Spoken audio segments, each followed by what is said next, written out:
Hello friends, आज हम बात करेंगे एनसीएफ 2005 की बात करेंगे। ये आपका वेरी वेरी इंपॉर्टेंट है। ये सीटेट और यूपीटेट में इससे रिलेटेड क्वेश्चन आपको देखने को मिल सकते हैं। तो जो एनसीएफ 2005 है, सबसे पहले बात करते हैं कि एनसीएफ का फुल फॉर्म क्या होता है। तो नेशनल करिकुलम फ्रेमवर्क होता है। ये आपका एनसीएफ का फुल फॉर्म है, नेशनल करिकुलम फ्रेमवर्क। और अगर हिंदी में बात की जाए कि एनसीएफ को हिंदी में क्या बोलते हैं, तो राष्ट्रीय पाठ्यचर्या रूपरेखा बोलते हैं। नेशनल करिकुलम फ्रेमवर्क को हिंदी में क्या बोलते हैं, राष्ट्रीय पाठ्यचर्या रूपरेखा इसको बोलते हैं। एनसीएफ 2005 को किसके द्वारा पब्लिश किया गया था? भारत में एनसीईआरटी के द्वारा पब्लिश किया गया था एनसीएफ 2005 को। ये डायरेक्ट क्वेश्चन एक नंबर में पूछ सकता है आपका कि जो एनसीएफ 2005 है ये भारत में किसके द्वारा पब्लिश किया गया था? तो एनसीईआरटी के द्वारा किया गया था। उसके बाद देखिए, जो एनसीएफ का जो मेन एम है वो क्या है? एनसीएफ 2005 का जो मेन उद्देश्य है वो क्या है? Learning without burden. इसका मतलब क्या है कि बच्चे को बिना बोझ के शिक्षा देना है, बिना बोझ के बच्चे को सिखाना है। ऐसा नहीं है कि बच्चे के ऊपर बर्डन दे दिया जाए, डाल दिया जाए, बोझ डाल दिया जाए, जिससे अगर बोझ डाल दिया जाए बच्चे के ऊपर तो वो बच्चा अच्छे से कोई चीज़ें नहीं सीख पाएगा। और अगर बिना बोझ के उसको सिखाया जाए बच्चे को, कोई उसको बर्डन ना दिया जाए, तो बच्चा अच्छा सीखेगा, जल्दी सीख लेगा। और देखिए यहाँ पे जो 4 एनसीएफ लाए गए थे एनसीएफ 2005 जो है, जो एनसीएफ है हमारा वो 4 एनसीएफ है। कौन कौन से देखिए कब? ये 1975 जो पहला एनसीएफ था वो 1975, दूसरा 1988 और तीसरा 2000। उसके बाद चौथा जो है आपका ये 2005। अभी तक के कौन सा वो एनसीएफ चल रहा है? तो 2005 चल रहा है, एनसीएफ 2005। डायरेक्ट क्वेश्चन पूछ सकता है आपका। और कितने एनसीएफ लाए गए? तो 4 एनसीएफ लाए गए। ये भी एक नंबर में पूछ सकता है। उसके बाद देखिए नेक्स्ट जो है आपका पॉइंट वो क्या है? एनसीएफ 2005 इसे सितंबर 2005 को कैब द्वारा अप्रूव किया गया था।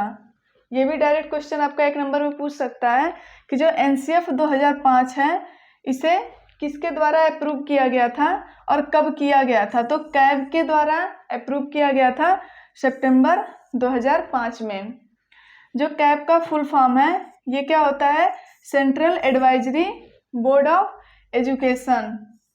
कैब का फुल फॉर्म क्या होता है? यहाँ पे सेंट्रल एडवाइजरी बोर्ड एजुकेशन होता है। ये भी आपका एक नंबर में पूछ सकता है यूपीटेट में कि कैब का फुल फॉर्म क्या होता है। उसके बाद देखिए एनसीएफ में 22 लैंग्वेज में इसको प्रकाशित किया गया था। जो एनसीएफ आपका है इसको 22 लैंग्वेज में इसको प्रकाशित किया गया है। एनसीएफ 2005 में रविंद्रनाथ टैगोर के एस्से के उद्धरण के साथ शुरू होता है। किनके? रविंद्रनाथ टैगोर, इनके एस्से के उद्धरण के साथ शुरू होता है एनसीएफ 2005। इससे रिलेटेड क्वेश्चन डायरेक्ट आपका पूछ सकता है। ये इंपॉर्टेंट है आपका कि एनसीएफ 2005 को किसके द्वारा अप्रूव किया गया था और कब अप्रूव किया गया था? तो 2005 में, सितंबर 2005 में कैब के द्वारा अप्रूव किया गया था।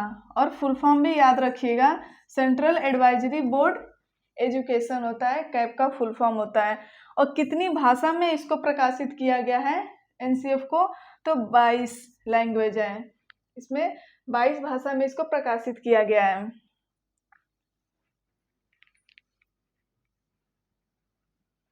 फिर देखिए यहाँ पे जो नेक्स्ट पॉइंट है आपका क्या है? एनसीएफ 2005 के जो 5 गाइडिंग प्रिंसिपल हैं, 5 मार्गदर्शक सिद्धांत हैं। एनसीएफ 2005 के 5 मार्गदर्शक सिद्धांत हैं। इसको याद करने का जो तरीका है, ट्रिक है आपका, ये क्या है देख लीजिए। फियर्ड, क्या है? फियर्ड। एफ मीन्स क्या है यहाँ पे देखिए? फ्लेक्सिबिलिटी। उसके बाद ई मीन्स क्या है? External world environment. उसके बाद ए मीन्स क्या है आपका? ऑल राउंड डेवलपमेंट है। उसके बाद आर मीन्स क्या है? Rote learning. और डी मीन्स क्या है आपका? Democratic value. ये आपके क्या है? 5 ये 5 मार्गदर्शक हैं आपके, और ये याद करने का तरीका है आपका। फियर्ड से आपको ये माइंड में सेट हो जाएगा। फ्लेक्सिबिलिटी का मतलब क्या है यहाँ पे, कि जो भी फ्रेमवर्क होगा, कैरिकुलम फ्रेमवर्क जो भी होगा एनसीएफ का, वो आपका लचीलापन होना चाहिए, जिससे क्या होगा, बच्चा अच्छे से सीख लेगा।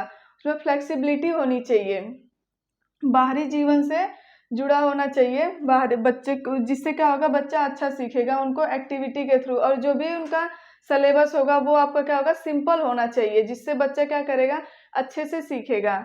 और जो सिलेबस होगा, जो भी क्लास में पढ़ाया जाए, जो भी उनके सिलेबस में होगा, उसको वो ऐसा होना चाहिए कि उनको बाहरी जीवन से भी अगर दिखा करके भी पढ़ाया जाए तो बच्चा क्या करेगा, वो अच्छा सीख लेगा, उसका ऑलराउंड डेवलपमेंट होगा उससे। यहाँ पे देखिए, फ्लेक्सिबिलिटी होनी चाहिए, जो बच्चे का करिकुलम होगा, जो उसका सिलेबस होगा, वो फ्लेक्सिबल होना चाहिए, सिंपल होना चाहिए, और वो बाहरी जीवन से जुड़ा होना चाहिए।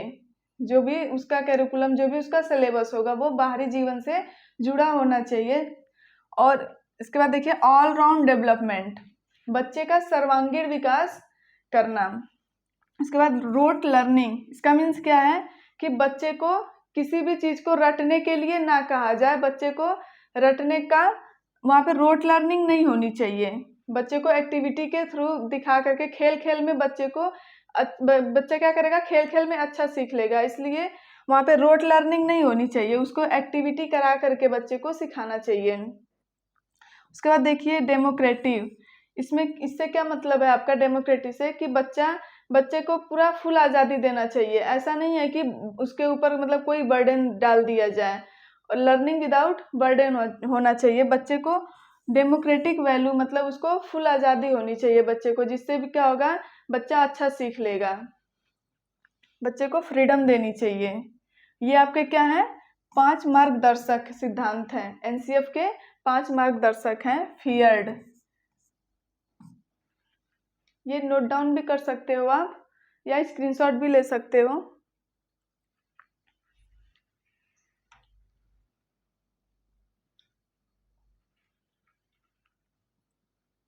एक बार रिवीजन कर लीजिए, स्टार्टिंग से देख लीजिए एनसीएफ के बारे में।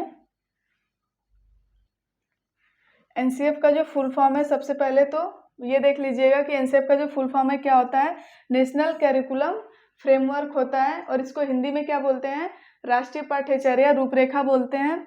एनसीएफ 2005 को किसके द्वारा पब्लिश किया गया था भारत में, तो एनसीईआरटी के द्वारा पब्लिश किया गया था एनसीएफ 2005 को। इसका जो मेन एम था वो क्या था एनसीएफ का, तो लर्निंग विदाउट बर्डन, क्या था, लर्निंग विदाउट बर्डन था। और इसके जो 4 एनसीएफ थे, और कब कब लाया गया था ये देखिए, 1975, 1988, 2000 और ये 2005 से अब तक ये चौथी एनसीएफ चल रही है। उसके बाद नेक्स्ट देखिए यहाँ पे, इसे सितंबर 2005 को कैब के द्वारा अप्रूव किया गया था, और कैब का फुल फॉर्म भी नोट कर लीजिएगा, सेंट्रल एडवाइजरी बोर्ड एजुकेशन होता है। एनसीएफ में 22 लैंग्वेज प्रकाशित की गई हैं। एनसीएफ 2005 में क्या है, 22 लैंग्वेज में इसको प्रकाशित किया गया है एनसीएफ को। एनसीएफ 2005 में रविंद्रनाथ टैगोर के एस्से के उद्धरण के साथ शुरू होता है। जो एनसीएफ 2005 है आपका, रविंद्रनाथ टैगोर के एस्से के उद्धरण के साथ शुरू होता है। नेक्स्ट देखिए, ये आपके 5 मार्गदर्शक हैं।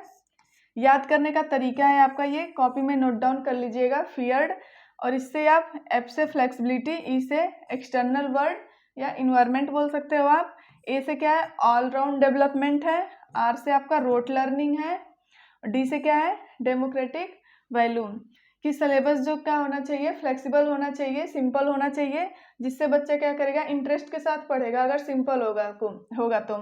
फिर एक्सटर्नल वर्ड, इन्वायरमेंट, क्या करना है, जो सिलेबस होगा वो आपका बच्चों को क्या करना है कि बाहरी जीवन से जुड़ा होना चाहिए, कनेक्ट करके बच्चों को पढ़ाना चाहिए। ऑल राउंड डेवलपमेंट, बच्चे का सर्वांगीण विकास होना चाहिए। रोट लर्निंग, विदाउट मतलब बच्चे को रोट लर्निंग नहीं कराना है, उसको एक्टिविटी करा करके बच्चे को सिखाना है। उसके बाद देखिए, डेमोक्रेटिक वैल्यू, बच्चे को फ्रीडम देना है, फुल आज़ादी के साथ बच्चा बच्चे को पढ़ाना है, बाहरी चीज़ों से जोड़ के रखना है, बाहरी चीज़ों को दिखा करके बच्चे को समझाना है अच्छे तरीके से, जिससे क्या होगा, बच्चे का ऑल राउंड डेवलपमेंट होगा। तो आज की जो हमारी क्लास थी यहीं पे समाप्त होती है। Thank you.